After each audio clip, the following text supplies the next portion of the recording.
Hello viewers, ఈరోజు మునగ చెట్టు గురించి ఉపయోగాలు తెలుసుకుందామా.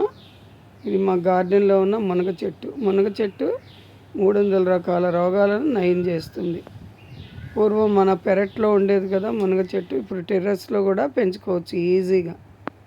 ఒక పెద్ద కుండీలో పెట్టుకుంటే ఆకు ఉపయోగపడుతుంది, కాయలు కూడా వస్తాయి.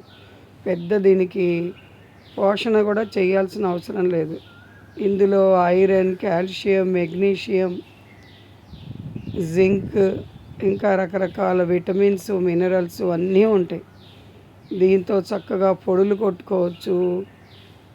అలాగే రకరకాల ఐటమ్స్ చేసుకోవచ్చు, కషాయాలు తాగొచ్చు, అలాగే పప్పు కూడా చేసుకోవచ్చు. కాబట్టి అందరూ ఈజీగా పెంచుకునే మొక్క. తప్పకుండా పెంచుకోండి. నా ఛానల్ లైక్ చేసి సబ్స్క్రైబ్ చేసుకొని చూడండి.